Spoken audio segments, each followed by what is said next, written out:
సురసుందరం కపోలం సురసుందరం. చదవండి అందరూ ఒకరు.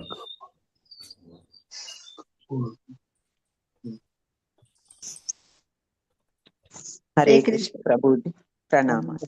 మాతాజీ స్క్రీన్ వచ్చింది మాతాజీ. హరే కృష్ణ. చదవమంటారా మాతాజీ? చదవండి మాతాజీ. నీరజ మాతాజీ, శశికళ మాతాజీ చదవండి. హరే కృష్ణ. ప్రసాదాభిముఖం శశ్వత్ ప్రసన్నవదనే క్షణం సునాసం శుభ్రువం చారు కపోలం సురసుందరం. ధన్యవాదాలు. హరే కృష్ణ ప్రభుజీ ప్రణామాలు. ప్రసాదాభిముఖం శశ్వత్ ప్రసన్న వదనే క్షణం సునాసం సుభ్రువం చారు కపోలం సురసుందరం. ధన్యవాదాలు ప్రభుజీ. హరే కృష్ణ. జయప్రద మాతాజీ, వెంకట నరసింహదాస్ ప్రభుజీ. హరే కృష్ణ ప్రభుజీ ప్రణామాలు. ప్రసాదాభిముఖం శశ్వత్ ప్రసన్నవదనే క్షణం సునాసం శుభ్రువం చారు కపోలం సురసుందరం. హరే కృష్ణ. హరే కృష్ణ ప్రభుజీ. ప్రసాదాభిముఖం శశ్వత్ ప్రసన్నవదనే క్షణం సునాసం శుభ్రువం చారు కపోలం సురసుందరం. హరే కృష్ణ ప్రభుజీ. శ్రీనివాస సేవిక మాతాజీ, సరళాదేవి మాతాజీ. హరే కృష్ణ ప్రభుజీ ప్రణామాలు. ప్రసాదాభిముఖం శశ్వత్ ప్రసన్న వదనే క్షణం సువాసం శుభ్రువం చారు కపోలం సురసుందరం. ధన్యవాదాలు ప్రభుజీ. హరే కృష్ణ. హరే కృష్ణ ప్రభుజీ ప్రణామం. హరే కృష్ణ. ప్రసాదాభిముఖం శశ్వత్ ప్రసన్న వదనే క్షణం సునాసం శుభ్రువం చారు కపోలం సురసుందరం. హరే కృష్ణ ప్రభుజీ. హరే కృష్ణ. సుమ్కి సాధ్వి మాతాజీ, మంజుభాషిణి మాతాజీ. హరే కృష్ణ ప్రభుజీ ప్రణామాలు ప్రభుజీ. ప్రసాదాభిముఖం శాశ్వత్ ప్రసన్న వదనే క్షణం సువాసం శుభ్రువం చారు కపోలం సురసుందరం. హరే కృష్ణ ప్రభుజీ. హరే కృష్ణ ప్రభుజీ ధన్యవాదాలు. ప్రసాదాభిముఖం శశ్వత్ ప్రసన్న వదనే క్షణం సునాసం శుభ్రువం చారు కపోలం సురసుందరం. హరే కృష్ణ ప్రభుజీ. బాల సరస్వతి మాతాజీ, వైఎస్ లక్ష్మి మాతాజీ. హరే కృష్ణ ప్రభుజీ ప్రణామాలు. ప్రసాదం సస్మితం ప్రసన్న వదనం నేషనం సునాసం శుభ్రువం చారు కపోలం సురసుందరం. ధన్యవాదాలు ప్రభుజీ. హరే కృష్ణ ప్రభుజీ ప్రణామాలు ప్రభుజీ. ప్రసాదాభిముఖం శశ్వత్ ప్రసన్న వదనే క్షణం సునాసం శుభ్రువం చారు కపోలం సురసుందరం. హరే కృష్ణ ప్రభుజీ ధన్యవాదాలు. రాజేశ్వరి మాతాజీ, శోభారాణి మాతాజీ. హరే కృష్ణ ప్రభుజీ ప్రణామాలు ప్రభుజీ. ప్రసాదాభిముఖం శశ్వత్ ప్రసన్న వదనే క్షణం సునాసం శుభ్రువం చారు కపోలం సురసుందరం. హరే కృష్ణ. హరే కృష్ణ ప్రణామాలు ప్రభుజీ. ప్రసాదాభిముఖం శశ్వత్ ప్రసన్న వదనే క్షణం సునాసం శుభ్రువం చారు కపోలం సురసుందరం. హరే కృష్ణ ప్రభుజీ. విశాలవతి మాతాజీ. హరే కృష్ణ ప్రభుజీ. ప్రసాదాభిముఖం శశ్వత్ ప్రసన్న వదనే క్షణం సునాసం శుభ్రవం చారు కపోలం సురసుందరం. హరే కృష్ణ ప్రభుజీ ధన్యవాదాలు. ఓకే ప్రభుజీ. హరే కృష్ణ. ప్రసాద అభిముఖం నిర్హేతుకముగు కరుణను చూప సదా సంసిద్ధుడైన వాడు.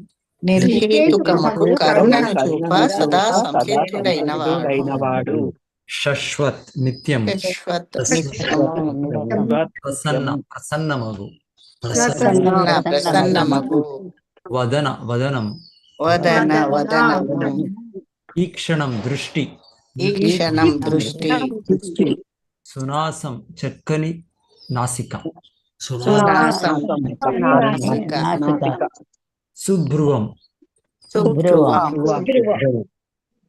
తీర్చిదిద్దపడిన కనుబొమ్మలు.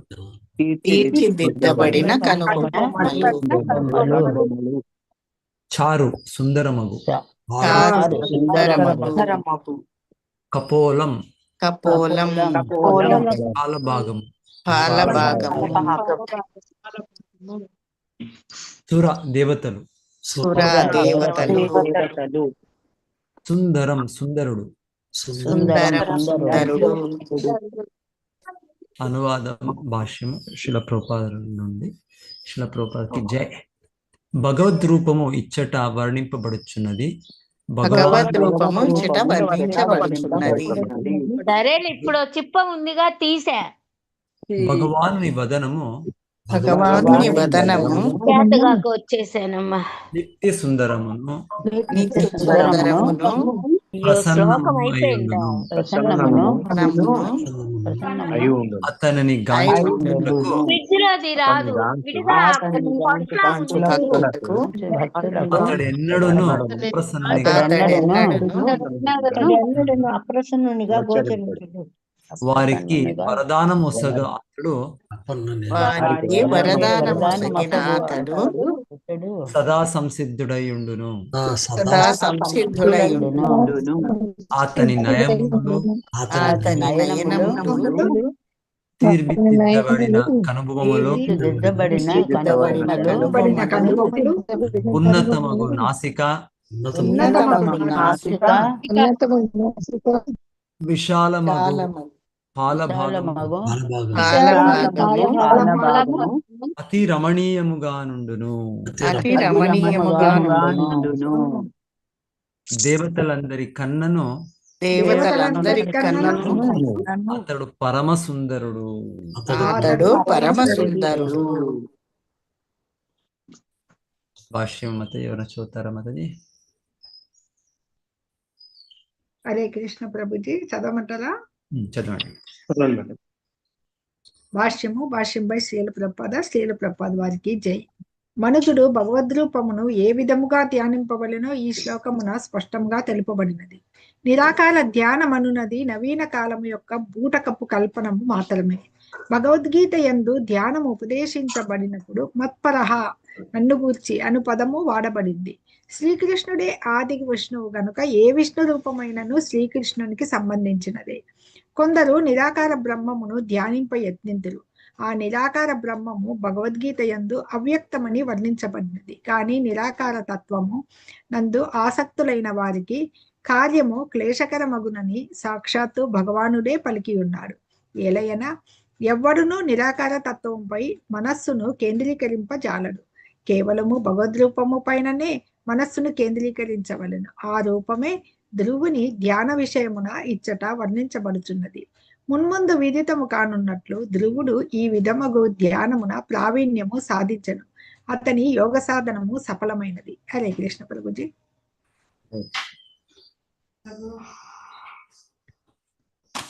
ఒక నిమిషం స్టార్ట్ చేస్తున్నా.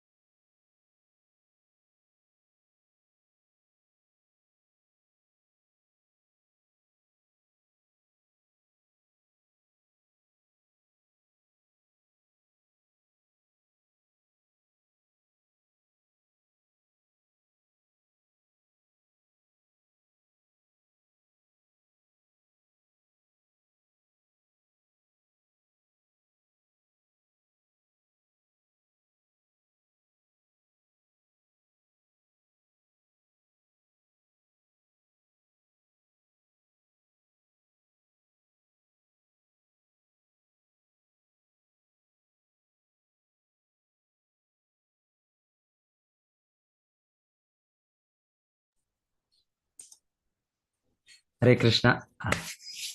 హరే కృష్ణ ప్రభు. హరే కృష్ణ ప్రభుజీ. మన భక్తులు మాతాజీ ఒకరిది బర్త్డే వచ్చారు, అట్లా ఇక్కడ డిస్టర్బ్ మధ్యలో ఇదైంది. హరే కృష్ణ. హరే కృష్ణ ప్రభుజీ. హరే కృష్ణ మాతాజీ. హరే కృష్ణ. हरे कृष्ण धन्यवाद प्रणाम प्रभु जी। हरे कृष्ण। హరే కృష్ణ. ఓం అజ్ఞానతిమిరాంధస్య జ్ఞానాంజనాశలాకయా చక్షోరున్మీలితం యేన తస్మై శ్రీ గురవే నమః. నమో ఓం విష్ణుపాదాయ కృష్ణప్రేష్టాయ భూతలే శ్రీమతే భక్తివేదాంత స్వామినితి నామినే. నమస్తే సారస్వతే దేవే గౌరవాణి ప్రచారిణే నిర్విశేష శూన్యవాది పాశ్చాత్య దేశతారిణే. జయ శ్రీ కృష్ణ చైతన్య ప్రభు నిత్యానంద శ్రీ అద్వైత గదాధర శ్రీవాసాది గౌర భక్త వృంద. హరే కృష్ణ కృష్ణ కృష్ణ హరే హరే, హరే రామ రామ రామ హరే హరే. సో మనం ఇప్పుడు చూస్తుండేది ధ్రువ మహారాజు రాజకుమారుడు. సో తన చిన్న తల్లి, సో వాళ్ళకి ఒక అన్యాయము పక్షపాతముగా వాళ్ళు వ్యవహరించింది. సో దాని తర్వాత వాళ్ళ తల్లిగారి దగ్గర వెళ్ళారు. సో తల్లిగారు చెప్పారు దీనికి ఏమి పరిష్కారం ఏమిటి అంటే సాక్షాత్ దేవాది దేవుడు కృష్ణుడే నువ్వు సంతృప్తి చేయాలి.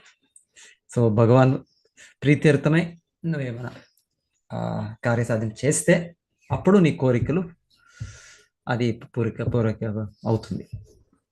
సో వాళ్ళ తల్లిగారి మార్గదర్శనం నుండి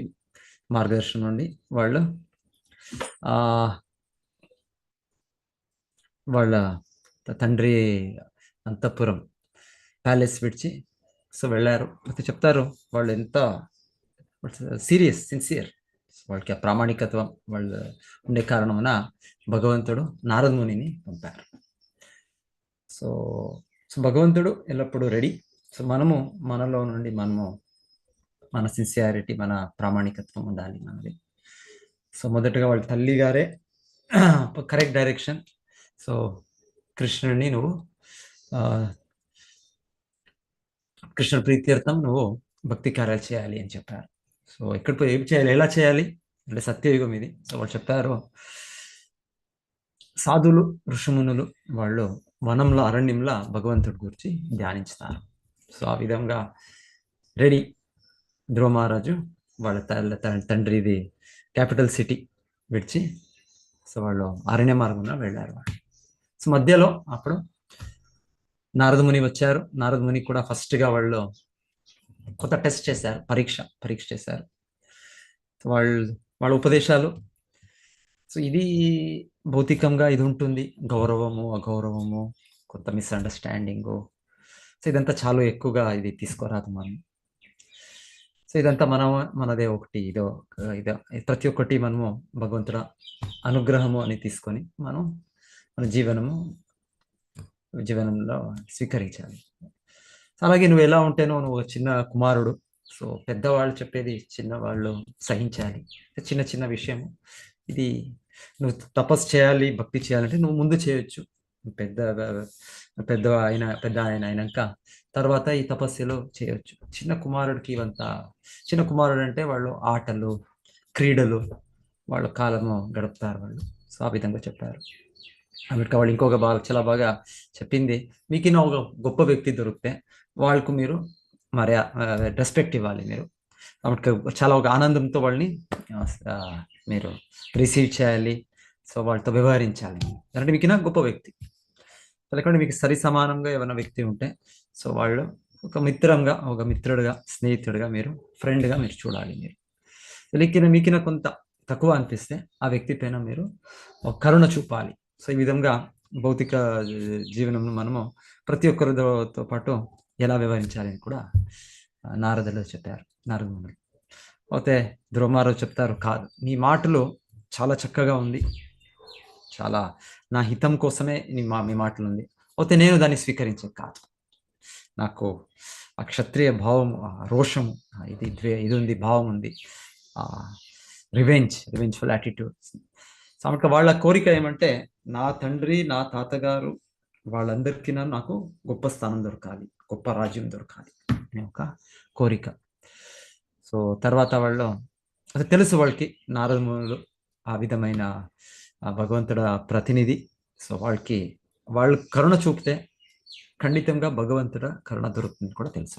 యస్య ప్రసాదాత్ భగవత్ ప్రసాదో యస్య ప్రసాద నగతి కుతోపి.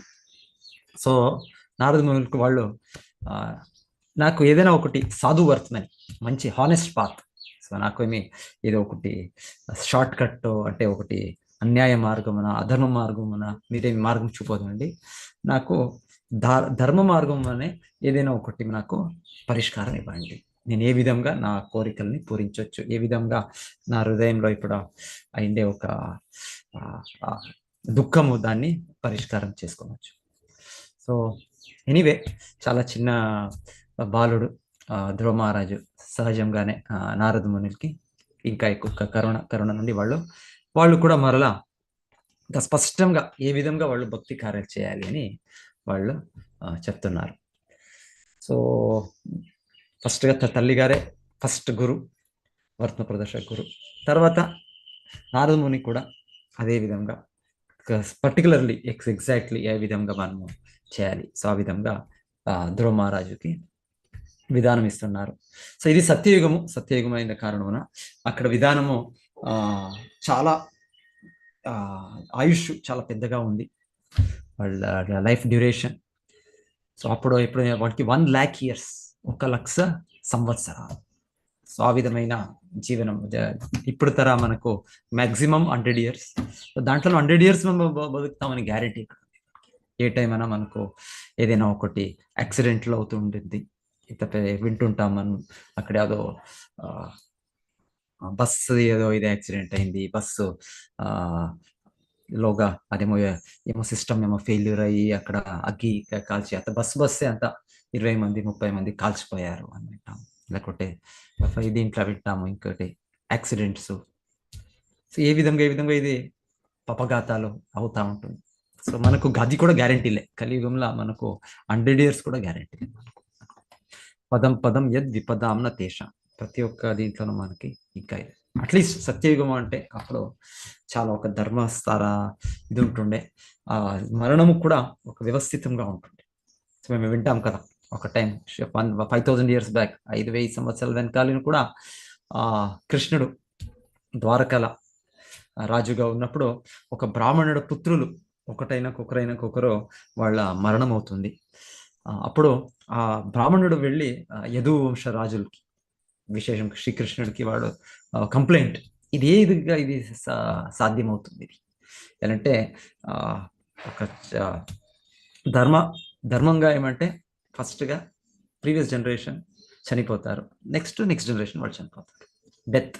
సో ఆ విధంగా అది న్యాచురల్ కావాలి అంటే, అన్యాచురల్గా అంటే ఏదైనా కావచ్చు. ఇంకా మన వీళ్ళు ఉండొచ్చు, father, grand father, great grand father ఉండొచ్చు, అయితే మనము మరణం పొందాలేమో. ఇదంతా ఇది అన్యాచురల్, ఇది సహజం కాదు.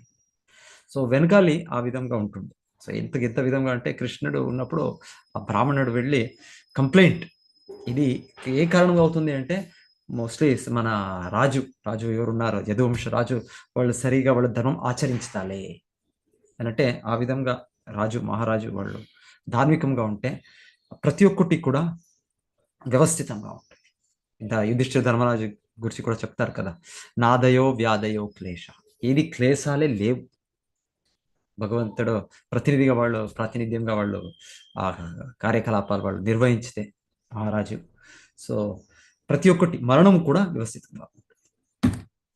సో ఎనీవే, సో ఆ విధంగా ధ్రువ మహారాజు ఉండింది సత్యయుగం. సత్యయుగంలో మార్గదర్శనము ఇస్తున్నారు నారద ముని. అయితే కూడా భక్తి యోగమే అది ఇంకేమో వేరే ఏదో మార్గం అని కాదు. వాళ్ళు ఇప్పుడు చెప్పేది, ఇప్పుడు మనకు ధ్యాన మార్గము, ధ్యాన యోగం చెప్తున్నారు. అయితే ధ్యాన యోగము కూడా భక్తి యోగము భాగమే. ఇప్పుడు మనం చూసే ధ్యాన యోగము, యోగాభ్యాసాలు, ఇది భగవంతుడ భక్తి లేక ఇదేమో ధ్యానం, ఇదేమో అది లేకుండా యోగం. ఇది యోగము కాదు, ఇది ధ్యానము కాదు, ఇదేదో ఒకటి ఇక్కడ ఏం చెప్పారు ప్రభుపాదులు, బూటకాపు కల్పనము అని చెప్పారు. ఇదంతా ఇది ఏమో ఇమాజినేషన్స్ అంటే. ఈ విధంగా వ్యక్తిలో వాళ్ళు ఆచరిస్తూ ఉండే ఆసనాలు, లేకుంటే శ్వాసాలు, ఆ ప్రాణాయామాలు, సో అది ఏది కూడా అది శాస్త్రోక్తంగా కాదు, అదేమి నిర్దేశనాలు లేదు, వాళ్ళు కల్పించుకొని వాళ్ళు చేస్తున్నారు. అయితే ఇక్కడ నారదుని ఈ స్టాండర్డ్ ప్రాసెస్, ఈ ధ్యాన మార్గము, ఈ యోగ మార్గము, ధ్యాన యోగం, అష్టాంగ యోగము, దీన్ని ఎక్స్ప్లెనేషన్ ఇస్తున్నారు. అది కూడా భక్తి యోగమే. దాని ద్వారా కూడా మనకు మన గురి ప్రాప్తి అవుతుంది, మన గోల్ రీచ్ అవుతాం. అంటే ప్రతి ఒక్క దీనికి కూడా వేదాల్లో మనకి నిర్దేశనము సంబంధ, అభిధేయ, ప్రయోజనం. సంబంధం అంటే నేను చేతనాత్ముడు, జీవాత్మ, అంటే భగవంతుడు ఉన్నాడు, పరమాత్ముడు, మన మధ్య సంబంధం. సో నేను భగవంతుడా నిత్య సేవకుడు, నా నిత్య స్థాయి అంటే నేను సేవకుడు, సర్వెంట్. సో దాన్ని సంబంధ, అభిధేయ, దాన్ని మరలా స్థాపించేదానికి విధానం, ఈ థియరీ అయింది.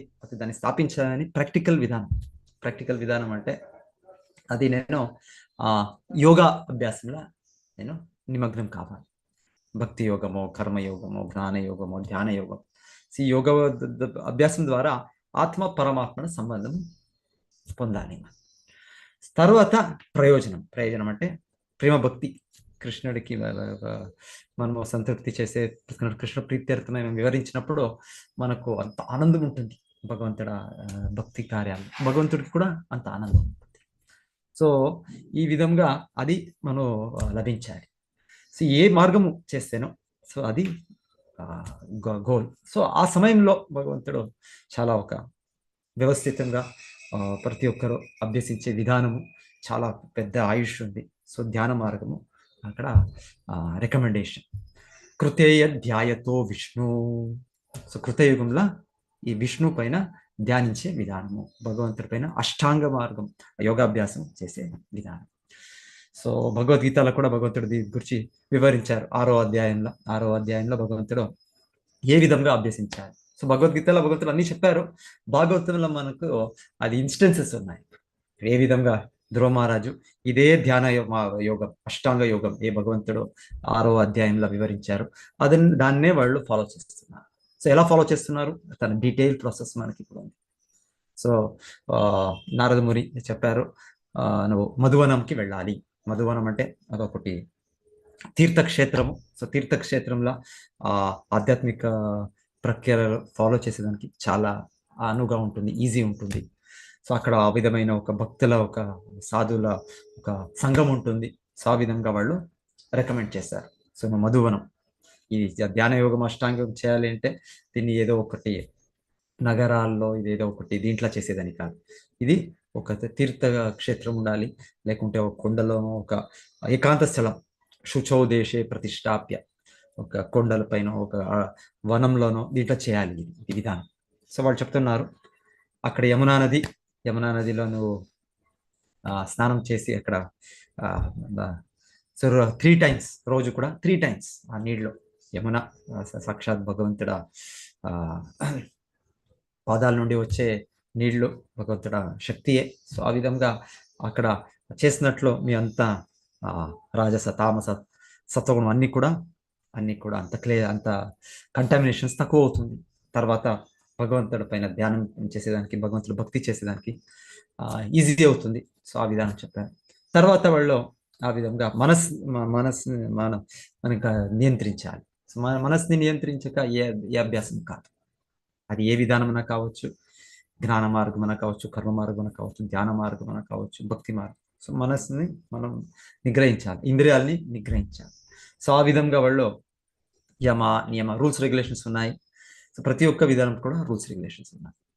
సో ఆ రూల్స్ రెగ్యులేషన్స్ బ్రహ్మచర్యం, అంటే ఇంద్రియాలు వాచో వేగం, మనస వేగం, క్రోధ వేగం, జివ్వా వేగం, ఉదరోపస్థ వేగం, ఈ వేగాలు ఉన్నాయి మనకు ప్రతి ఒక్కరికి. ఇది దబ్బుతా ఉంటుంది మనకి, పుషింగ్ మెషిన్ మనకు ఇంద్రియాలు, ఇంద్రియ ఆనందానికి మనని దబ్బుతా ఉంటుంది. అయితే నిగ్రహించాలి.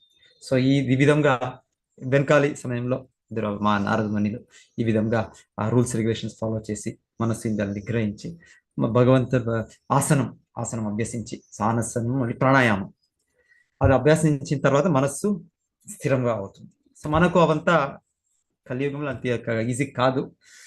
సో మనకు భగవంతుడి నామం ద్వారా మనకు ఈజీగా మనకు కల్మషాలంతా వెళ్తుంది. మళ్ళీ భగవంతుడి పైన, పాద పద్మాల పైన మనము ఫోకస్ చేయొచ్చు మనం. సో వీళ్ళు కూడా చెప్తారు, ఎవరు అర్జున 6వ అధ్యాయంలో భగవంతుడి నుండి ఈ విధానం విన్నాక అర్జునుడు చెప్తారు, నాకు కాదు కృష్ణ, చంచలాయి మన కృష్ణ ప్రమాథి బలవద్రుడా. సో ఈ మనస్సు చాలా చంచలంగా ఉంది. సో నేను ఇప్పుడుండే సన్నివేశంలో నేను యోధుడుగా, క్షత్రియుడిగా, ఒక గృహస్థాశ్రమంలో నాకు నువ్వు చెప్పిన ఈ అష్టాంగ యోగ ఈ మార్గము కాదు అని చెప్పారు. ధ్రువ మహారాజు ఇప్పుడు చూస్తున్నాము, ఎప్పుడు అభ్యసించారు వాళ్ళు? బ్రహ్మచర్యలో అభ్యసించారు వాళ్ళు. ఇంకా వాళ్ళు రాజుగా, మహారాజుగా వాళ్ళు రెస్పాన్సిబిలిటీ, బాధ్యత తీసుకోలేవాళ్ళు. దాని ముందు చేశారు వాళ్ళు. ఆ తర్వాత కూడా ఫైనల్గా చేస్తారు వాళ్ళు. గృహస్థాశ్రమంలో వాళ్ళు మహారాజుగా వాళ్ళు మరలా వాళ్ళు అంత బాధ్యతలంతా ఫుల్ఫిల్ చేసి ఫైనలీ వానప్రస్థలో మరలా వాళ్ళు హరిద్వార్ కాదు బదరికాశ్రమంకి వెళ్తారు. అప్పుడు కూడా ఇదే విధంగా వాళ్ళు ఈ మొదటిగా వాళ్ళు జీవనంలో ఆరంభంలో ఏమి అభ్యసించారో లాస్ట్ కూడా అభ్యసిస్తారు. ఎలాంటి ఆ సమయంలో అవుతుండే ఇది విధానం. ఆమెకు దానికి చాలా సమయం కావాలి. సో అర్జునుడు చెప్తారు, నేను ఇప్పుడు క్షత్రియుడిగా ఎంతో గృహస్థ జీవనంలో నాకు ఇది కాదు అనే చెప్తాను. అంటే ఈ విధానము, ఈ యోగ మార్గమైన ఈ ధ్యాన మార్గము, ఇది మనము కలియుగంలో ఈ విధంగా ఉండే నగరాల్లో మనము అభ్యసించేది, మన ఇంట్లో కూర్చొని మనము చేసేది అవుతుందా? ఇది మన ఇంట్లోనో లేకుంటే యోగా క్లబ్, యోగా సొసైటీలో చేసేకవుతుంది? లేదు. అర్జునుడు రిజెక్ట్ చేసేసారు. అర్జునుడికి ఎంతో అర్హతలు ఉన్నాయి. అర్జునుడికి ఈ విధమైన బ్రహ్మచర్య జీవనం కూడా వాళ్ళు ఫాలో చేశారు. బ్రహ్మచారిగా గురుకులంలో నివసించారు, ఒక అడవిల వనంలో నివసించారు. సో అమెరికా వెనకాలి యుగంలో, ద్వాపర యుగంలో ఎంతెంతో గొప్ప అర్హతలు ఉన్నాయి. దేవతలు కూడా వాళ్ళు జయించారు. అంత వాళ్ళు ఉంటేనో, అంత పెద్ద వ్యక్తి అవుతేనో అర్జునుడు చెప్తారు, నేను గాలి నిలిపొచ్చు, నేను విండ్. ఎవరు గాలి నిలిపే కాదు, మనకి చండమారుతం అంతా వచ్చినప్పుడు ఏమి చేసే కాదు. అయితే అర్జునుడు చెప్తాడు, నేను నిలిపొచ్చు. నేను ఎలాంటే అర్జునుడు సామాన్య వ్యక్తి కాదు, అంత శక్తి పొందారు వాళ్ళు. నారాయణ నరుడు అవతారమే. సో అవుతే కూడా ఈ మనస్సుని గ్రహించే కాదు. సో అర్జునుడు అంత గొప్ప వ్యక్తి. ఆ వ్యక్తి చెప్తున్నారు అంత స్ట్రైట్ ఫార్వర్డ్, ప్రామాణికంగా భగవంతుడికి నాకు కాదు. తర్వాత భగవంతుడు లేదు, ఇది ఈ విధానము భగవంతుడే ఇచ్చిన విధానం శాస్త్రంలో. అయితే దీన్ని ప్రిన్సిపల్గా భగవంతుడు చెప్తారు. భగవంతుడు అభ్యాసం చ వైరాగ్యం. ఇది అభ్యాసం, ప్రాక్టీస్. ఒక టైం కావచ్చు, ఫెయిల్యూర్ కావచ్చు. Failure is the stepping stone of success అని చెప్తాం. ఫెయిల్యూర్స్ అవుతుంది, అవుతే 1, 2 మళ్ళీ చేస్తుంటే అది మనకు సక్సెస్ ఒకనొక రోజు ఖండితంగా లభిస్తుంది. సో భగవంతుడు అభ్యాసం కంటిన్యూ చేయాలి. ఆమెట్గా వైరాగ్యం, సో వైరాగ్యం విరక్తి భావంని దీన్ని పెంచాలి, దీన్ని ఇంక్రీజ్ చేయాలి. సో డెఫినెట్లీ అవుతుంది అని భగవంతుడు చెప్పారు. అయితే కూడా అర్జునుడు ఎప్పుడు దీన్ని ఫాలో చేయలేదు. అంటే అది ద్వాపర యుగంలో వాళ్ళు ఉండే సన్నివేశాలు, దీంట్లో వాళ్ళు ధ్యానము ఎప్పుడు చేసింది, ధ్యాన యోగం ఏమో చూడలేదు. అయితే కూడా అదే అధ్యాయంలో లాస్ట్ కృష్ణుడు చెప్తారు, యోగినామపి సర్వేషాం మద్గతే నంతరాత్మన శ్రద్ధావాన్ భజతే యో మాం సమయయుక్త తమోమత. అర్జునుడికి భగవంతుడు చెప్పేది, నువ్వే శ్రేష్ఠ భక్తుడు, గొప్ప భక్తుడు. భక్తోసిమే ప్రియోసిమే. భగవంతుడు మరల అర్జునుడికి, నువ్వు నాకు చాలా ఆత్మీయుడు, చాలా గొప్ప భక్తుడు. అంటే అర్జునుడు ఆల్రెడీ దీనికి పైన స్థాయిలో ఉన్నారు. వాళ్ళేమి ఇది అభ్యసించాలి, ఈ విధంగా చేయాలి అనే అవసరం లేదు. సో ఆల్రెడీ వాళ్ళ స్టేజ్ రీచ్ అయింది. నేను చెప్తాను, మనం ఆల్రెడీ ఒకరు పిహెచ్డీనో ఇంకేమో వాళ్ళకి డిగ్రీ దొరికింది అంటే ఆటోమేటికలీ వాళ్ళది డిగ్రీను అయింది, పోస్ట్ గ్రాడ్యుయేషన్ అయింది, కాలేజ్ అయింది, స్కూల్ అయింది. పిహెచ్డీ దొరకాలి అంటే అది అట్లే దొరుకుతుంది. ఆ పిహెచ్డీ దొరకాలంటే ఇవంతా వాళ్ళు క్రాస్ చేసిపోయారు. సో ఆ విధంగా అర్జునుడు ఆ స్థాయిలో ఉన్నారు అంటే ఆటోమేటికలీ ఇదంతా వాళ్ళకి. సో ఈ విధమైన విధానాల్లో ఇదంతా ఆ స్టేజ్కి వచ్చేదానికి ఉంది. సో అర్జునుడు ఆల్రెడీ ఆ స్టేజ్లో ఉన్నాడు. ఇంకా భక్తి మార్గమున అది మనకు నేరంగా, చాలా త్వరనే, చాలా ఈజీగా అది ప్రాప్తి అవుతుంది. సో సుసుఖం కర్తుం అప్రియం. భగవంతుడు 9వ అధ్యాయంలో కూడా మనకు చెప్పేది, రాజవిద్య రాజగుహ్యం పవిత్రం ఇదముత్తమం ప్రత్యక్షం అవగమం ధర్మ్యం సుసుఖం కర్తుం అప్రియం. సో భగవంతుడు ఈ భక్తి మా విధానానికి చెప్పేది, ఇది రాజవిద్య, అన్ని విద్యాల్లో రాజా. రాజగుహ్యం, అన్ని గుహ్యమైన విషయాల్లో ఇది గుహ్యమైనది. రాజవిద్య, రాజగుహ్యం. పవిత్రం ఇదం ఉత్తమం, ఇది చాలా పవిత్రం. ఇది విధానం, ఇది భగవంతుడు పరమ పవిత్రుడు. మనము కూడా ఈ విధానం స్వీకరించడం, మనం కూడా పవిత్రంలో అవుతాం, పరమ పవిత్రం సో ఇది ఈ భక్తి మార్గము. ఈ ధ్రువ మహారాజు చేస్తున్నారు, అది ఆ సమయంలో ధ్యాన మార్గంతో కలిపి అది అభ్యాసం. సో దాంట్లో ఇప్పుడు స్పష్టంగా ఈ శ్లోకా నుండి ఇప్పుడు 4-5 శ్లోకాస్ వస్తుంది. నారద మునులు ఏ విధంగా ధ్యానించాలి. ధ్యానావస్థిత తద్గతేన మనస పశ్యంతి యం యోగిన. ధ్యానం అంటే విష్ణు పైన ధ్యానించాలి. అది విష్ణు అథवा కృష్ణుడు ఒకటే.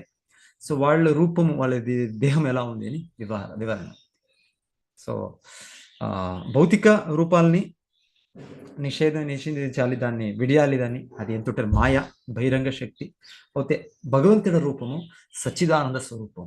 ఈశ్వర పరమ కృష్ణ సచ్చిదానంద విగ్రహ.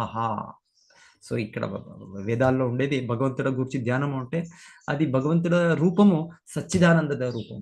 అది ఏమో కల్పన రూపాలు కాదు. కొంతమంది అభ్యసించేటప్పుడు వాళ్ళు బ్రహ్మణ్య రూపకల్పనం, వాళ్ళు అనుకునేది భగవంతుడు బ్రహ్మం, పరబ్రహ్మన్ అంటే అది అరూపం, దానికి రూపం లేదు, మనము ఒక కల్పించుకొని దాన్ని మేము అభ్యసించాలి. లేదు, భగవంతుడికి రూపం ఉంది, దివ్యమైన రూపం ఉంది. భగవంతుడికి మనలాగా భౌతికమైన ఈ 3 గుణాల కలిపిన రూపాలు కాదు. భగవంతుడిది సచ్చిదానంద రూపం. సో ఆ విధంగా ఇక్కడ వివరణలు ఉండేది. భగవంతుడ ముఖభావం అంతా ఆనందంతో భక్తులకు ప్రసన్నమగు ఉంటారు. భగవంతుడు ఎప్పుడు కూడా, భగవంతుడు ఎప్పుడు మనం ఉంటాం, మనం ఒక టైము ఆనందంగా ఉంటాము, ఒక టైము మొరోస్గా ఉంటాం. మన face is the index of the mind అని చెప్తాం. సో ఒక వ్యక్తి చూస్తేనే మనం చెప్పచ్చు, ఈ వ్యక్తి ఏవి ముఖభావం ఉందినే, ఈ వ్యక్తి సుఖంగా ఉన్నాడా, దుఃఖంగా ఉన్నాడా, ఏదైనా ఆలోచనలు మగ్నమై ఉన్నాడా, ఇది మనకు తెలిసిపోతుంది. అంటే ఫేస్ ఇస్ ద ఇండెక్స్. అయితే భగవంతుడిది ఎల్లప్పుడూ ప్రసన్నం, ఎప్పుడు ఆనందంగా భగవంతుడు ఉంటాడు. ఆనందమయో అభ్యాసాత్. సో ఇక్కడ చెప్తున్నారు, సో భగవంతుడు ఎల్లప్పుడూ తన భక్తులకి అనుగ్రహించే భావంతోనే ఉంటారు భగవంతుడు. సో తర్వాత భగవంతుడ ముక్కు ఈ విధంగా నేరంగా ఉంటుంది. భగవంతుడ ఇది కపోలం, ఫోర్హెడ్ ఈ విధంగా ఉంది. భగవంతుడ ఐబ్రోస్ ఈ విధంగా ఉంది. సో ఈ విధంగా ఇక్కడ డిస్క్రిప్షన్స్ ఇస్తున్నారు. ఇదంతా భగవంతుడ యథా భగవంతుడు ఎలా ఉన్నారు ఆ విధమైన డిస్క్రిప్షన్స్. సో మనము లేదు దీన్ని ఫాలో చేయాలి. భగవత్ శాస్త్రంలో ఇచ్చారు థియరీ. సో ఇది సంబంధం, భగవంతుడు మనకు ఉండే సంబంధము, భగవంతుడి రూపము. దీన్ని అభ్యసించినప్పుడు మనకి ఇది అనుభూతి పొందొచ్చు, సాక్షాత్కారం. వెళ్తాం స్కూల్ కాలేజీలో, మనకు చెప్తారు మన టీచర్స్లో ఈ విధంగా ఒక సల్ఫర్ ఉందో, ఇంకొకటి నైట్రోజన్ ఉందో, ఇంకొకటి ఏమేమో రసాయన పదార్థాలు చెప్తారు వాళ్ళు. తర్వాత వాళ్ళు చెప్తారు దీన్ని ఇట్లా కంబైన్ చేస్తే మీకు ఈ విధమైన ఒక ఇది దొరుకుతుంది, సల్ఫ్యూరిక్ యాసిడ్, ఇంకొకటి ఆ విధంగా ఇది దొరుకుతుంది, లేకపోతే ఒక సోప్ ಯಾವುದో దొరుకుతుంది, ఈ విధమైన దీని ద్వారా. సో మేము ఫస్ట్ వింటాము, స్టడీ చేసాం, పుస్తకాల నుండి చదివాము, మన గురువులు టీచర్లు చెప్పారు. తర్వాత మనము ల్యాబ్లో ఎక్స్పెరిమెంట్ చేసినాక మనకు దొరుకుతుంది. సో అదే విధంగా ఇక్కడ మనము శాస్త్రం నుండి సరైన జ్ఞానం, ఫస్ట్గా నేను దేహం కాదు చేతనాత్మ, నేను భగవంతుడు నిత్య సేవకుడు. సో ఇది సరైన జ్ఞానం, ఫస్ట్ జ్ఞానం సంబంధం. తర్వాత అభిధేయ, ఈ విధానాన్ని అభ్యసించాలి. అది విధానాలంటే శాస్త్రోక్తంగా ఉండే విధానాలు అభ్యసించాలి నేను, అప్పుడు నాకు రిజల్ట్ దొరుకుతుంది. సో ఇప్పుడు మనం భక్తి మార్గములా అభ్యసించినప్పుడు ధ్రువ మహారాజు అభ్యసించారు. ఇవి ఏ విధంగా భగవంతుడిని వాళ్ళు ఫస్ట్గా కల్పించుకొని అంటే నారద మునులు డిస్క్రిప్షన్ ఇస్తున్నారు, దాని పైన వాళ్ళు ఆ విధంగా భగవంతుడిని ఆలోచించుండ్రి. తర్వాత భగవంతుడిని ఎలా ఆలోచించేదాన్ని కూడా నారద మునులు ఒక విగ్రహంని నువ్వు ఆరాధించాలి అని కూడా చెప్పారు. సో ధ్రువ మహారాజు దీన్ని అభ్యసించేతో పాటు వాళ్ళు ఈ యోగాభ్యాసము, వాళ్ళు భగవంతుడు ఒక దివ్యమూర్తిని స్థాపించి వాళ్ళకి తులసి దళాలు, ఫలపుష్పాలు వాళ్ళు అర్పించి వాళ్ళు పూజించారు. సో ఈ విధంగా భగవంతుల రూపం పైన వాళ్ళు సంమగ్నం చేశారు. సో ఈ విధంగా ఇది ఈ భక్తి మార్గము, ధ్యాన మార్గము ఉంది, దాంతోపాటు వాళ్ళు అర్చనా విధానం చెప్పారు. సో సో భగవంతుడికి ఈ విధంగా వాళ్ళు అభ్యసించినప్పుడు ఫైనల్ గా భగవంతుడు వాళ్ళకి 6 మాసంలా భగవంతుడు కనిపించారు. సో మేము సరిగా చక్కగా అభ్యసించితే రిజల్ట్ కూడా చక్కగా వస్తుంది. ఇదేదైనా మనం అటు ఇటు కొంత డివియేషన్ ఉంటే రాదు. అది సల్ఫ్యూరిక్ యాసిడ్ లేకపోతే సోప్ వచ్చేదానికి ఇంకేదో వస్తుంది, మనకి కెమికల్ ఇంకేమో పాయిజన్ వస్తుంది. సో అది కాదు, సరిగా మనం ఫాలో చేస్తే సరిగా దొరుకుతుంది. సో ఇది విధానం సరిగా ఫాలో చేస్తున్నామా చూడాలి మనం. యశాస్త్ర విధి ముత్సృజ్య వర్తతే కామకారత న సిద్ధిం నవాప్నోతి నా సుఖం నా పరాం గతి. భగవద్గీతలో కృష్ణుడు చెప్పింది శాస్త్రోక్తంగా ఉండాలి. గురు సాధు శాస్త్రం. సో వీళ్ళు ముగ్గురు ఒకటే ఇది డైరెక్షన్ ఇస్తారు, వాళ్ళు కాంట్రడిక్ట్ చేయరు వాళ్ళు. సో అది పాలించినప్పుడు మనకి సిద్ధి దొరుకుతుంది, పరిపూర్ణత దొరుకుతుంది, సుఖం దొరుకుతుంది. ఆమెకు నెక్స్ట్ జన్మము పరాంగతి భగవద్ధామము చేరుకుంటాం. సో అది లేదంటే అది మనకు ఆ విధమైన సిద్ధి దొరకదు, మనకి ఆ సుఖము దొరకదు. మా పరాంగతి ప్రశ్న ఇక్కడ వచ్చింది. అదే సో భగవంతుడ ఈ రూపం ద్వారా ధ్యానించాలి. అది ముఖ్యం పాయింట్ మనం ఇక్కడ తీసుకొని వచ్చి మనం ఇది ధ్యానయోగ మార్గము ఉంటేనో దాంట్లో ధ్యానయోగ మార్గంలో భగవంతుడ దివ్య దేహం పైన భగవంతుడి రూపం పైన మేము ధ్యానించాలి. సో ఈ విధంగా మనకి భక్తి మార్గంలో కూడా ఆచార్యులో మనము మెయిన్గా మనము భగవంతుడు నామం జపించుతున్నాము. దాంతోపాటు మనం భగవంతుడు పూజించే విధానం కూడా ఇచ్చారు. గుడిలా మనకు మందిరంలా భగవంతుడిని అర్చన మార్గం, సో అది పద్ధతిలు ఉంది, మనకి పంచరాత్ర విధులు ఉన్నాయి, దాన్ని అభ్యసించుతాం మనం. అప్పుడు దాంట్లో కూడా ఆ విధానంలో మనం భగవంతుడ మానస పూజ అని కూడా చేస్తాం. బాహ్యంగా భగవంతుడ పూజ చేసే ముందు మనము అలాగే కూర్చొని ధ్యానించుతాం భగవంతుడిని. మనము ఆ విధంగా భగవంతునికి పాదాలు కడుపుతున్నాము, భగవంతునికి ఆహ్వానించుతున్నాము, భగవంతుడికి ఈ విధంగా ఆహారం అర్పిస్తున్నాము. తర్వాత భగవంతుడిని ఈ విధంగా వాళ్ళకి స్నానం చేపిస్తాము. సో తర్వాత భగవంతుడికి వస్త్రాలు, భగవంతుడికి ఆభరణాలు, ఈ విధంగా భగవంతుడికి అర్పించేది మానస పూజ. మానసంగా మనం దాన్ని స్మరించి తర్వాత బాహ్యంగా మనం చేసే విధానం కూడా ఉన్నది. ఇది భగవంతుడ సంబంధంలో ఉండే కారణం ఇది ప్రతి ఒక్కటి ఇది సత్యము నిత్యము. ఇది ఒకటి, దీంట్లో ఏమి కల్పనాభావం అని కాదు. సో ఎలాంటే భగవంతుడు సత్యం.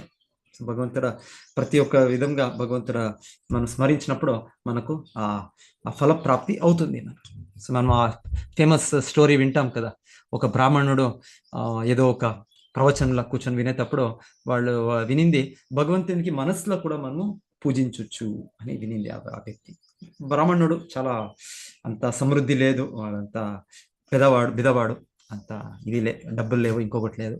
సో నేను ఏ విధంగా భగవంతునికి ఒక మహారాజులో లేకుంటే గొప్ప గొప్ప మందిరాలు ఆచరించేది కాదు. అయితే ఆ వ్యక్తి దీన్ని విన్నాక వాళ్ళు గోదావరి తటమున వాళ్ళ నివాసము, ప్రతిరోజు గోదావరి నదిలో వాళ్ళు స్నానం చేస్తుంటారంట. స్నానం చేసిన తర్వాత బయట వచ్చి గోదావరి నది తటమున వాళ్ళు కూర్చొని వాళ్ళు ధ్యానించుతుంటారు. ఏ ధ్యానం అంటే భగవంతుడు ఒక మూర్తి, సుందర మూర్తి, విష్ణునో కృష్ణనో రాముడో శ్రీరామచంద్రుడు సీతారామ లక్ష్మీనారాయణ రాధాకృష్ణ జగన్నాథ లేక నిత్యాగం, ఈ విధంగా మనం భగవంతుడ రూపాలని మనం ఆరాధిస్తాం, వాళ్ళ విగ్రహాన్ని. సో ఈ విధంగా ఈ వ్యక్తి వాళ్ళని మనసులో వాళ్ళని ధ్యానించి వాళ్ళు భగవంతుడ సేవ ఆరంభిస్తుంటారు. సో ఇది మీరు వినింటారు ఈ స్టోరీ. బట్ మరలా మనము జ్ఞప్తి చేసుకునేది ఈ విధంగా ఈ వ్యక్తి ప్రతిరోజు, ఇది ఒక రోజు తప్పక ప్రతిరోజు వాళ్ళు మార్నింగ్ 3 o'clock 4 o'clock వెళ్తారు, గోదావరి నదిలో స్నానం చేస్తారు, మరి బయట వచ్చి కూర్చుంటారు. ఒకదాన్ని వాళ్ళు ధ్యానం ఈ విధంగా ధ్రువ మహారాజు ఏమి యమ నియమ ఆసన ప్రాణాయామ, సో ఆ విధంగా వాళ్ళు అభ్యసించుతుంటారు. ఇది వెనకాల సమయంలో ప్రతి ఒక్కరు దీంట్లో నిపుణులు ఉంటుంటారు, వాళ్ళు నైపుణ్యం పొందుతుంటారు, వాళ్ళు ప్రవీణులు ఉంటుంటారు వాళ్ళు. ఇప్పుడు మనకే అది తెలియదు ఇవంతా ఈ విధానాలు. మనము స్కూల్ కాలేజీకి వెళ్తాము, LKG UKG అంతా baba black sheep Jack and Jill ఇదేమో నేర్చుకుంటాము, పనికి రాదామండి నేర్చుకుంటాము. అది కాదు, ధ్రువ మహారాజు వింటున్నామో ఈ మార్గము నారదులు చెప్పే ముందే వాళ్ళకి తెలుసు, వాళ్ళకి కూడా ఒక భాష్యంలో ఆశలు చెప్తారు. అంటే ఈ 5 సంవత్సరాలు బాలుడికి కూడా ఈ అష్టాంగ యోగ విధానం వాళ్ళకి ఆల్రెడీ తెలుసు. వాళ్ళకి అంటే వెనకాలి సమయంలో యావది కావాలి దాన్ని నేర్పిస్తుంటారు. ఇప్పుడు మనకి కావాలి లేకుండా మనం టైం వేస్ట్ చేస్తుంటాం, టైం వేస్టర్స్ అంతా మన ఎడ్యుకేషన్ మన ఇది ప్రతి ఒక్కటి. సో ఎనీవే ఈ వ్యక్తిని కూడా ఆ విధంగా ఆ బ్రాహ్మణుడు గోదావరి తటమున ప్రతిరోజు కూర్చొని వాళ్ళు యమ నియమ ఆసన ప్రాణాయామం చేసి త్వరనే మనస్సు నిగ్రహం వస్తుంది, మగ్నం అంతా వేరే అన్నెసరీ థాట్స్ నుండి బయట వచ్చిందే భగవంతుడి రూపాన్ని వాళ్ళు మనసులోనే వాళ్ళు కల్పించుకునేది అంటే ధ్యానించుతుంటారు. ఓ శ్రీకృష్ణ రాధాకృష్ణనో లేకుంటే లక్ష్మీనారాయణ సీతాది రామన్ వాళ్ళని కళ్ళు ఇది చేసుకొని వాళ్ళకు వీళ్ళు సేవ ఆరంభం. ఏమి సేవ ఆరంభం అంటే ప్రతిరోజు ఏం చేస్తారు, మంగళారతి ముందు భగవంతుడికి కొన్ని సేవలు ఉంటుంది, ఆచరణాలు ఉంటుంది, ఉపచారాలు ఉంటుంది. తర్వాత ఉపచారాల్లో ఒకటి భగవంతుడిని అభిషేకం చేసే ఒకటి ఉపచారం. సో అప్పుడు వాళ్ళ ఉపచారం అంటే ఏదంటే అభిషేకం చేసేదానికి భగవంతుడికి ఏ విధంగా చేయాలి, భగవంతుడికి చాలా ఆ కొడపానాలు ఏముంటుంది, ఆ బిందిగలు ఇది వెజల్స్ అది కూడా గోల్డెన్ వెజల్స్ లేకపోతే డైమండ్ వెజల్స్ ఉండాలి సామాన్య, లేకుంటే అట్లీస్ట్ మందిరంలో అది కాపర్ బ్రాస్ ఉంటుంది. సో మనం అంటే మేము స్నానం చేయాలంటే మేము ప్లాస్టిక్ మగ్ యూస్ చేస్తాం, ప్లాస్టిక్ బకెట్ యూస్ చేస్తాం. భగవంతుడు ఇవంతా యూస్ చేయడు, భగవంతుడు అంతా దివ్యమైన వస్తువులు ఉంటుంది. సో వాళ్ళు ఆలోచించింది భగవంతుడికి కొడపానం గోల్డ్ దాని నుంచి తయారైంది. సో వాళ్ళకి అది వాళ్ళకి కెపాసిటీలే అవుతే వాళ్ళ మనసుతోనే ధ్యానించుతున్నారు. ఆ విధమైన నేను చాలా డిజైన్ కుంభకోణంలో ఇవంతా దొరుకుతుంది, ఇవంతా చాలా కాపర్ ఇదంతా వచ్చి ఇదంతా. సో వాళ్ళు చాలా డిజైన్ అయ్యిండే ఒక బిందెగాను ఒక కొడపానము, దాని ద్వారా భగవంతుడికి నేను అభిషేకం చేసే ముందు ఏమి నీళ్ళు కావాలి, నీళ్ళు జలము దాన్ని గోదావరి నది నుండినో గంగా నది నుండి యమునా నది, గంగే చ యమునే చైవ సరస్వతి గోదావరి నర్మదా సింధు కావేరి జలయస్మిన్ సన్నిధిం కురు అనే మంత్రంలో కూడా మనం ఇన్వోక్ చేస్తాం, ఆహ్వానిస్తాం. సో వీళ్ళు స్వతహా ఆ నదిలకు పోయి ఆ నదిల నుండి వీళ్ళు తెస్తుంటారంట మనసులా, ప్రతి ఒక్కటి మనసులా వాళ్ళు చేస్తాలే. వాళ్ళు ప్రతి ఒక్కటి గంగా నది ఎక్కడ ఉంది మనకి, వారణాసి ప్రయాగ్లో పోయి గంగా ఘాట్ అక్కడ నుండి గంగా నది తీసుకుంటారు. యమున ఇక్కడ ఉంది, బృందావనంలో ఉంది, అక్కడ పోయి తీసుకొని వస్తారు. సరస్వతి ఇప్పుడు అది ఉంది, అది మనకి కనపదు, అది కింద ఉంది, అది ఆ విధంగా. సరస్వతి నర్మదా ఇంకొక మధ్య దీంట్లో దేశంలో ఉంది. అన్ని రివర్స్ వెస్ట్ ఫ్లో అవుతాయి, నర్మదా ఈస్ట్ వెస్ట్ ఫ్లో అవుతుంది, స్పెషాలిటీ. సో గంగా యమున నర్మదా సింధు కావేరి కింద ఉంది మనకి, శ్రీరంగమో లేకుంటే ఇంకా సేలం మైసూర్ ఇక్కడంతా ఉంది కావేరి చాలా గొప్ప ఇది నది దేవత. సో అక్కడ నుండి అన్ని నుండి వాళ్ళు ఒక్కొక్క కొడపానం తెస్తుంటారంట. ఇక్కడ మనసులోనే వాళ్ళు ఎక్కడ బయట పోతలే, వాళ్ళు ధ్యానంలో ఉన్నారు. ధ్యానంలో కూర్చొని అన్ని పెద్ద పవిత్ర నదుల నుండి వాళ్ళు తెచ్చి వాళ్ళు తన శ్రీమూర్తి విగ్రహానికి అభిషేకం చేస్తుంటారు. చెప్తున్నారు ఈ విధంగా వాడు ఒక రోజు చేసింది కాదు, వాళ్ళు ప్రతిరోజు చేశారు. ప్రతిరోజు వాళ్ళు ఇదే వాళ్ళ క్రమం. వాళ్ళు పొద్దున్న అర్లీగా లేస్తారు, ఎందుకంటే స్పిరిచువల్ యాక్టివిటీస్ చేయాలి అంటే early to bed and early to rice. మనం అర్లీగా చేయాలి. మనం లేట్గా పోతే తామస గుణం మనకు కప్పబడుతుంది. సో అర్లీగా వాళ్ళు మేల్కొని వాళ్ళు వెళ్ళి ఇదే ప్రాసెస్ అంత భగవంతుని అభిషేకం చేసి భగవంతుడికి అంత మంచి వస్త్రాలు ఏమేమి బెస్ట్ యావది అంటాం మనం, సిల్క్ ఇది అది అని క్లోత్స్ అంటాం. ఆభరణాలు అంత మరల ఆభరణాలు అంటే అంత రూబీస్, ఎమరాల్డ్స్, ఈ చింతామణి స్టోన్స్, సో ఈ విధమైన ఆభరణాలు. అంటే పూలు అంటే బెస్ట్ ఆఫ్ ద ఫ్లవర్స్, మంచి ఫ్లవర్స్ అంటే అది ఇది సుగంధం ఉండాలి. పారిజాత ఆమెట్క ఇది లోటస్ తావరపు, సో ఇదంతా చాలా స్మెల్ ఉంటుంది. ఇదంతా యూస్ చేసి వాళ్ళు భగవంతుడికి పూమాలలో అర్పిస్తుండ్రు. సో ప్రతిరోజు ఇవాళ చేస్తుంటారు. సో ఈ విధంగా తప్పగా వాళ్ళు చేస్తున్నారు. ఎక్కడ చేస్తున్నారు? మనసులోనే వాళ్ళు ధ్యానిస్తున్నారు. ఈ విధంగా నేను రాధాకృష్ణకు సీతారామకు సేవ చేస్తున్నాను అని వాళ్ళు ధ్యానిస్తున్నారు. సో ఈ విధంగా ఎంతో సంవత్సరాలు అవుతుంది. ఒక రోజు 2 రోజు ఎన్నో సంవత్సరాలు అవుతుంది. సో ఫైనల్గా మీకు తెలిసినట్లు ఒకరోజు వాళ్ళు ఈ విధంగా భగవంతునికి తయారు చేస్తుంటారు ఏమో స్పెషల్ డిష్. సో మేము చేస్తాం కదా, ఎప్పుడైనా బర్త్డే ఎవరిదో ఈ రోజు, సో వాళ్ళ కోసం వాళ్ళు కేక్ చేయాలి, భగవంతుడికి కేక్ అర్పించారు. సో ఈ విధంగా ఏమో స్పెషల్ స్వీట్ రైస్ ఏమో చేశారు. సో స్వీట్ రైస్ అది వేడిగా ఉండరాదు, అది చల్లగా ఉండాలి. అప్పుడు దాని టేస్ట్ ఇంకా ఎక్కువ ఉంటుంది. అది వేడిగా ఉంటే అంత టేస్ట్ తెలిసలే. వేడిగా ఉంటే ఏదైతేనే అవుతుంది మనకు. అది ఉప్పు కొంచెం తక్కువ ఉంటేనే అవుతుంది, కారం తక్కువ ఉంటే ఏముంటేనే అవుతుంది. అయితే వేడికి తక్కువ అయితే తెలుస్తుంది, ఓ ఇది బాగుందా ఇది బాగలేదా. సో ఎనీవే అది పర్టికులర్ స్వీట్ రైస్, అది క్షీర పరమాణం, అది చల్లగా ఉండాలి అది. సో వీళ్ళు అప్పుడు దాన్ని టెస్ట్ చేద్దాము అనే విధానాన్ని ఆలోచించి వాళ్ళు తన టెస్ట్ చేసేది కూడా మనం ఇది నెయిల్ నుంచి టెస్ట్ చేయము. మనం నెయిల్ కన్సిడర్డ్ యాజ్ కల్మషం, అది కంటామినేటెడ్. సో మనం ఇది మన జాయింట్, దాని ద్వారా ఇది స్పర్శించుతాం. సో వాళ్ళు అప్పుడు స్పర్శించేటప్పుడు వాళ్ళకి చెప్తారు, వాళ్ళకి నిజంగా వేడి అయింది, వేడి అయ్యి వాళ్ళకి హాట్ అయ్యి వాళ్ళ ఫీలింగ్ వచ్చి వాళ్ళ ఆ మెడిటేషన్ ధ్యానం ఏముండే అది స్టాప్ అయింది. సో చెప్తారు వీళ్ళకి ఇది ఆశ్చర్యం. సో నిజంగా నేను ఏదైనా వేడి అయిన వస్తువు స్పర్శించానా? ఏది లేదు కదా, ఇక్కడ ఏమిటి లేదు. నేను కేవలం ధ్యానంలోనే నేను భగవంతుడ సేవ చేస్తున్నానంటే, ఓకే ఇది నిజంగా ఇక్కడ నాకు చేతిలో బర్న్ అయింది కదా, నాకు ఇక్కడ బర్న్ అయ్యి మాకు బర్నాలు కావాలో ఇంకేమైనా మెడిసిన్ కావాలో, ఇట్లా స్కిన్ అవుట్ అయింది. చూశారు వాళ్ళకి సర్ప్రైజ్ అయింది. చెప్తారు అప్పుడు ఆ క్షణంలో నారాయణుడు వైకుంఠ లోకంలో వాళ్ళు నవ్వుతున్నారు. ఆ నవ్వే చూసి లక్ష్మీదేవి, ఏ కారణంగా మీరు నవ్వుతున్నారు? నీకు తెలుస్తుంది ఏ కారణంగా నవ్వుతున్నాను అని. సో తన దూతల్ని భగవంతుడు పంపించారు. ఆ బ్రాహ్మణుడిని అప్పుడే అక్కడ నుండి ఒక వైకుంఠ విమానంలో తీసుకొని వచ్చారు. మళ్ళీ తర్వాత ఆ స్టోరీని అంతా వీళ్ళకి భగవంతుడు వాళ్ళకి చెప్తారు. సో ఈ విధంగా ఈ భక్తి మార్గము ఈ విధంగా నారద మునులు చెప్పింది కావచ్చు, ఇప్పుడు ధ్రువ మహారాజు అభ్యసిస్తున్నారు. సో గురువు చెప్పినట్లు, శాస్త్రం చెప్పినట్లు అభ్యసించితే పరిపూర్ణత్వం దొరుకుతుంది. ధ్రువ మహారాజుకి దొరుకుతుంది, చాలా శీఘ్రమే దొరుకుతుంది, చాలా చిన్న సమయం, 5-6 మాసంలో.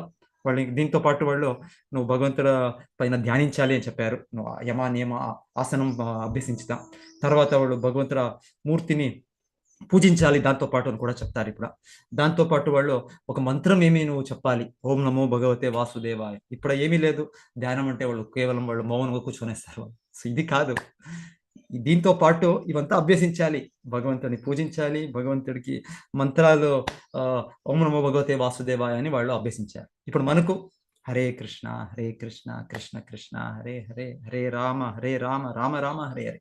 సో మనకు ఈ కలియుగానికి శ్రీ చైతన్య మహాప్రభులు ఈ మంత్రం మనకు శాస్త్రం నుండి ఇప్పుడు మనకి ప్రస్తుత సమయానికి ఈ కలియుగ మన బద్ధ జీవులకి మనకు ఇది అనుగ్రహించారు. సో ఇదిని అభ్యసించాలి మనం. సో ధ్రువ మహారాజు దాన్ని చేసిన తర్వాత చెప్తారు, నీకు 7 రోజుల్లోనే నీకు ఎంతో గొప్ప గొప్ప వ్యక్తులు ఆకాశంలో కనిపిస్తారు, సిద్ధ పురుషులు కనిపిస్తారు అని చెప్పారు. తర్వాత వాళ్ళకి 3, 4, 5, 6 మాసంలో భగవంతుడే కనిపించారు. సో ఈ విధంగా మనం చక్కగా పాలించితే మనకి రిజల్ట్ దొరుకుతుంది. లేకుండా మనమేమో కట్ అండ్ పేస్ట్, దాని నుండి ఒక పాయింట్, ఈ పుస్తకాల నుండి ఒక పాయింట్, ఆ టీవీ సీరియల్ నుండి ఒక పాయింట్, ఇంకొకటి ఇక్కడ నుండి ఒకటి తీసుకొని మేము కల్పించుకొని అభ్యసించితే మన ఆధ్యాత్మిక ప్రక్రియలో దానికి ఏమి దొరకదు. అదొకటి వేస్ట్ ఆఫ్ టైం, అదొక పెద్ద శూన్యం అంతే. అది శాస్త్ర అనుసారంగా గొప్ప గొప్ప వ్యక్తులు, నారద మునులు ఇక్కడ చెప్పినట్లు, సాధువులు, మన గురువులు ఇప్పుడు ప్రస్తుత సమయానికి ఎలా అభ్యసించాలని చెప్పేది, దాన్ని పాలించాలి. పాలించినప్పుడు మనకి దాంట్లో పరిపూర్ణత్వము ఖండితంగా మనకి 100% మనకు దొరుకుతుంది. మనకు హరే కృష్ణ. అందరి భక్తులకి ధన్యవాదాలు. ఇంకేదైనా ఎవరైనా ఏమైనా దీని గురించి చెప్తారంటే చెప్పొచ్చు. సో భగవంతుడా చాలా సుందరమైన రూపం ఇక్కడ చెప్తుండేది. భగవంతుడి రూపము చాలా ఆకర్షణీయం. కృష్ణుడి పేరు దానికోసమే కృష్ణ, ఆకర్షయితి. ప్రతి ఒక్క జీవుడు, ప్రతి ఒక్క వ్యక్తి, వస్తువుల్ని భగవంతుడు ఆకర్షించుతాడు. భగవంతుడు మేము వింటాం కదా కృష్ణ బుక్లా వింటుంటే, భగవంతుడిని వధించేదానికి ఎవరేదో అసురులు వస్తారు, వాళ్ళు కూడా ఫస్ట్గా నోటీస్ చేసేది కృష్ణుడు చాలా అందంగా ఉన్నాడు, చాలా సుందరంగా ఉన్నాడు. ఎవరు ఆ కాలయవనుడు వస్తాడు, వాడు కూడా చూసినప్పుడు ఓ కరెక్ట్ కృష్ణుడు ఇంత, లేకుంటే జరాసంధుడు, ప్రతి ఒక్కరు కృష్ణుని చూసినప్పుడు అసురులు ప్రతి ఒక్కరికి అవుతే వాళ్ళు ఆ విధంగా ఆ భోగభావంలో ఉన్నప్పుడు, ఇంకొకటి ద్వేష భావంలో ఉన్నప్పుడు వాళ్ళు భగవంతుని గుర్తించగలుగుతారు. లేకుంటే కూడా వాళ్ళకు కూడా భగవంతుడు చాలా అందంగా ఉన్నాడు. సో భగవంతుడు ప్రతి ఒక్కరిని ఆకర్షించే వ్యక్తి భగవంతుడు. ఐశ్వర్యం, షడైశ్వర్యం అని చెప్పే దాంట్లో భగవంతుడికి సుందర రూపం భగవంతుడికి. ఇది మాయా కాదు, ఇది సత్యం భగవంతుడి. ఓకే, హరే కృష్ణ. అందరికీ ధన్యవాదాలు. ఏదైనా ప్రశ్నలో ఏమైనా ఉంటే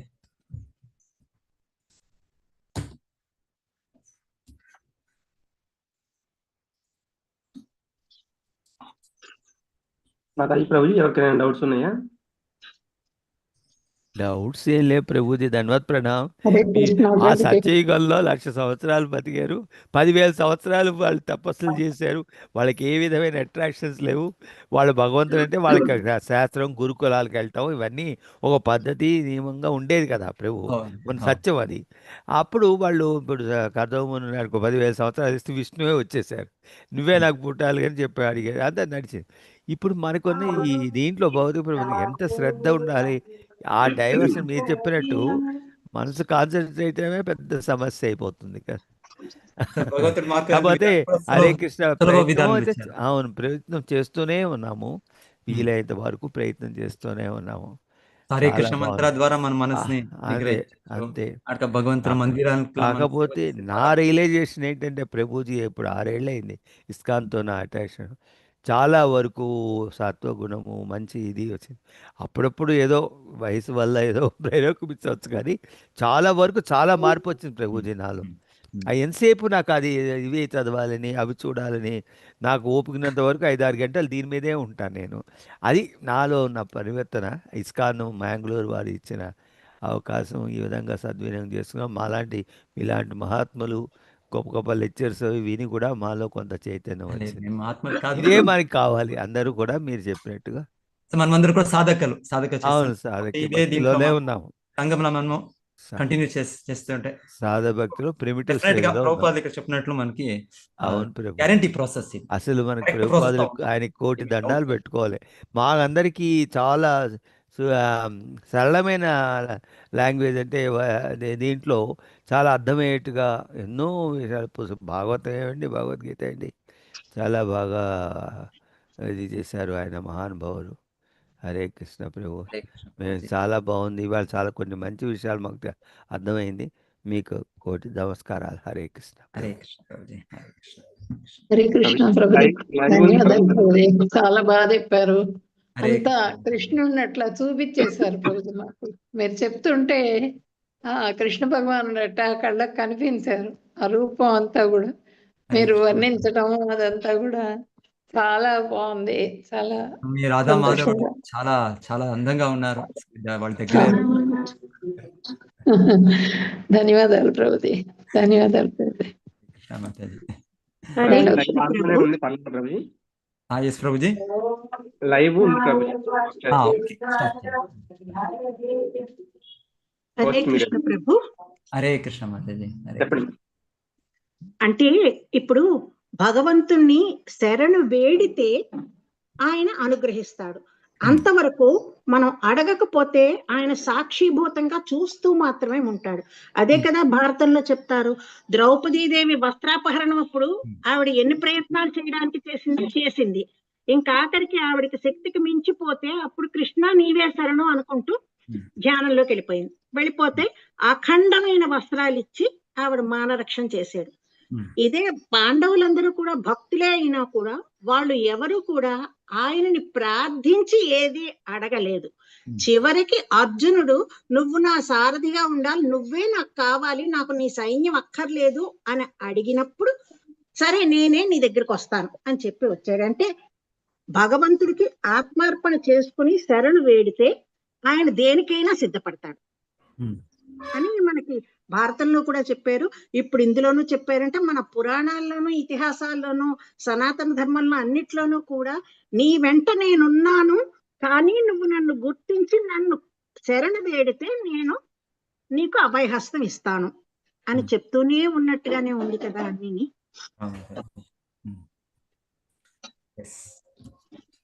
హరే కృష్ణ ప్రభు, ధన్యవాదాలు. భగవంతుడు మాతో పాటు పరమాత్ముడుగా భగవంతుడు ఎల్లప్పుడూ ఉన్నాడు భగవంతుడు. Yes,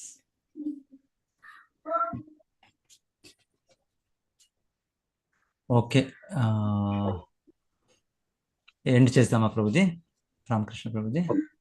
okay Prabhuji. Hare Krishna okay ప్రభు, దండవత్ ప్రభుజీ, ధన్యవాదాలు. హరే కృష్ణ ప్రభుజీ, హరే కృష్ణ ప్రభుజీ, హరే కృష్ణ ప్రభుజీ, ప్రణామాలు. ప్రభుజీ. వాంఛా కల్పతరుభ్యశ్చ కృపా సింధుభ్యేవ చ పతితానాం పావనేభ్యో వైష్ణవేభ్యో నమో నమః. గ్రంథరాజ్ శ్రీమద్ భాగవతం కీ జై. హరే కృష్ణ ప్రభుజీ ప్రణామాలు ధన్యవాదాలు ప్రభుజీ ప్రభుజీ ప్రణామాలు. ధన్యవాదాలు ప్రభుజీ. హరే కృష్ణ ప్రభుజీ. హరే ప్రణామాలు ప్రభుజీ. హరే కృష్ణ. హరే కృష్ణ. హరే కృష్ణ.